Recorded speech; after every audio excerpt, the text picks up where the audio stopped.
గులివింద గింజ తన వెనకున్న మచ్చ చూసుకోదు అన్నట్టుగా నిన్న బెంగుళూరు రేవ్ పార్టీలో దొరికిన హేమక్క చాలా చాలా రకాలుగా ఇండస్ట్రీ వాళ్ళని ఎన్నో రకాలుగా నేనే పెద్ద ముత్తైదువుని, అన్నిటికీ నేనే బాధ్యురాలిని, నేనే అందరినీ ఉద్ధరిస్తున్నాను, ప్రతి వాటిలో నేనే ఉన్నాను, ఆడవాళ్ళకి చాలా చాలా హెల్ప్ చేస్తున్నాను, ఇండస్ట్రీ వాళ్ళందరూ నా మీదే ఆధారపడ్డారు, నేనే పెద్ద దిక్కుని, నేను మా అసోసియేషన్ ఎలక్షన్లో కానీ ఎక్కడ కానీ అన్నట్టుగా ఆవిడ ప్రవర్తించే తీరు చూస్తే నిజంగా బయట వాళ్ళు అబ్బో అమ్మో ఈవిడ పెద్ద నోరు మాట్లాడకూడదు అనుకునేవాడు.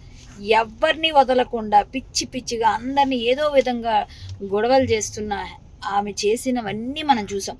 మా అసోసియేషన్లో ఆయన చేయి కొరికింది శివబాలాజీది, అంతకుముందు రాజేంద్ర ప్రసాద్ గారిని అడ్డగించింది, నా మీద కేసులు పెట్టానని చెప్పి పోలీస్ స్టేషన్స్కి వెళ్ళింది, నన్ను ఏదో ఫ్రెండ్స్తో సరదాగా పేకాడుకుంటే అది ఎవరో పట్టిస్తే అదేదో పెద్ద నేరంలాగా పేకాడావు, నువ్వు పేకాడావు, కరాటేకి వెళ్ళావు, నువ్వేం చేసావు అని మాట్లాడిన హేమక్క ఈరోజు నువ్వేం చేసావు? ఒక రేవ్ పార్టీలో డ్రగ్స్తో పాటు దొరికావు. నువ్వు ఈ శాంపిల్స్ వచ్చిన తర్వాత బెంగళూరు పోలీసులు నీకు ఖచ్చితంగా నీకేంటన్నది పనిష్మెంట్ ఇస్తారు. ఇక్కడైతే ఎలాగూ ఇంకా చాలా పనిష్మెంట్స్ తీసుకోవడానికి సిద్ధంగా ఉండు. ఎందుకంటే ఒక మనిషికి ఒక మాట అనే ముందు కర్మ రిటర్న్స్ అంటారు. ఎప్పుడైనా మనం చేసిందే మనకు తిరిగి వస్తుందని. కాబట్టి ఇక ముందైనా జాగ్రత్తగా నడుచుకో.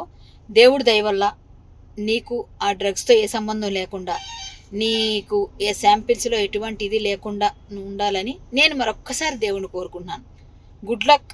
ఇంకొకసారి ఎవరి మీద నూర్లు పారేసుకోకుండా ఆడవాళ్ళని అలాగా ఇలాగా అనకుండా ఉంటే బాగుంటుందని నేను కోరుకుంటూ, హేమకు అర్థమైంది ఇప్పటికైనా?